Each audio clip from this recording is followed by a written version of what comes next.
Saudara yang dikasih Tuhan, penting sekali kita mengetahui apa yang akan kita peroleh ketika kita memilih sesuatu.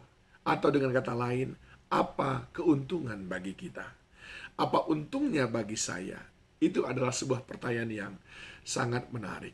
Hal ini pula sebetulnya yang diajarkan oleh firman Tuhan. Kepada Yosua, Tuhan jelas menyampaikan bahwa tanggung jawab besar yang akan dia pikul sesudah Musa dipensiunkan oleh Tuhan bukan sekedar tanggung jawab, ada keberuntungan, ada keberhasilan. Itu dicatat dalam Yosua 1 ayat yang ke-8. Janganlah engkau lupa memperkatakan kitab Taurat ini, tetapi renungkanlah itu siang dan malam, supaya engkau bertindak hati-hati sesuai dengan segala yang tertulis di dalamnya.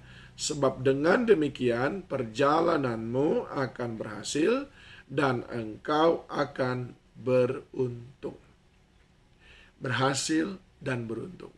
Kalau saja semua orang tahu bahwa ketika dia taat melakukan apa yang Tuhan janjikan, maka dia akan berhasil dan beruntung.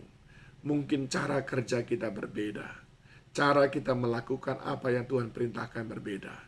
Nah, ketekunan kita dalam melakukan apa yang Tuhan perintahkan sangat dipengaruhi seberapa besar pemahaman kita tentang keberuntungan yang Tuhan janjikan. Nah, ini penting bagi saudara dan saya untuk memahaminya supaya kita tidak lagi melihatnya selalu sebagai sesuatu yang kita korbankan. Terlalu mudah kita mengatakan saya berkorban untuk Tuhan, saya berkorban untuk Tuhan. Padahal yang kita lakukan itu adalah untuk mendatangkan keberuntungan bagi kita. Ada banyak orang berpikir dia melayani Tuhan adalah pengorbanan. Padahal dia melayani Tuhan adalah untuk mendatangkan keberuntungan.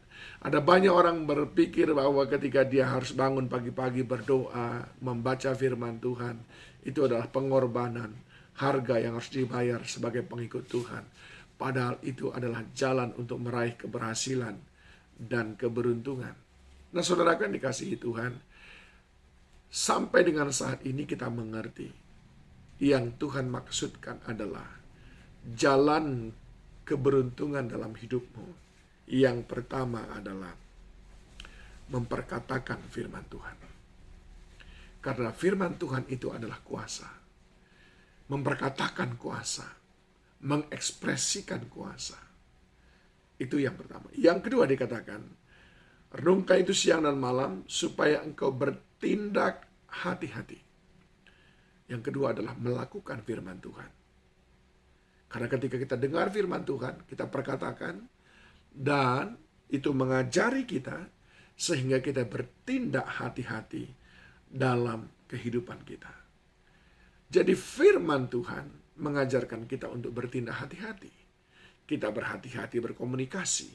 Maka dengan demikian kita beruntung memperoleh keuntungan dari kehati-hatian kita dalam berkomunikasi.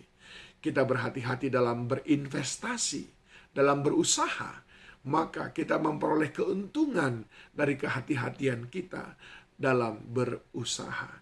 Kita berhati-hati dalam memperlakukan Tuhan, dalam mengelola berkat-berkat Tuhan, maka Tuhan memberikan kita keberuntungan karena kita berhati-hati dalam mengelola berkat-berkat Tuhan, tidak mencuri milik Tuhan, tetapi kita betul-betul menjaganya dengan hati-hati. Jadi kita boleh melihat relasinya, saudaraku, antara merenungkan firman Tuhan, melakukan firman Tuhan yang kita wujudkan dalam kehati-hatian dalam kehidupan, akhirnya mendatangkan keberuntungan. Saudara, mengikut Tuhan itu adalah cara kita, jalan kita memperoleh keberuntungan. Merenungkan firman Tuhan adalah bagian daripada bagaimana kita memperoleh keberuntungan dalam hidup. Di dalam Ulangan 29, ayat yang ke-7 dikatakan, ayat yang ke-9 dikatakan, sebab itu lakukanlah perkataan perjanjian ini dengan setia, supaya kamu beruntung dalam segala hal yang kamu lakukan. Yang pertama tadi, memperkatakan firman. Yang kedua, melakukan firman yang akan membuatmu hidup dalam kehati-hatian, bertindak berhati-hati, berkata-kata dengan hati-hati. Dan yang ketiga adalah menghidupi firman dengan setia. Itu yang membawa keberuntungan dalam kehidupan kita. Ikut Tuhan, mengharapkan keberuntungan dari Tuhan. Ikut Tuhan, bukan cari untung. Tuhan Yesus memberkati saudara.